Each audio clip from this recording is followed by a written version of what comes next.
Plastic मुक्त रखिबा स्वच्छ एवं प्लास्टिक मुक्त रखिबा आमर परम कर्तव्य बोली विवेचना करिबु। आमर परम कर्तव्य बोली विवेचना करिबु। आम पृथ्वी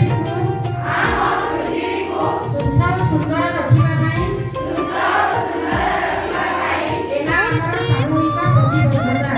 ଏହା ଆମର ସାମूହିକ ପ୍ରତିବद्धତା। ଜୟ ହିନ୍ଦ।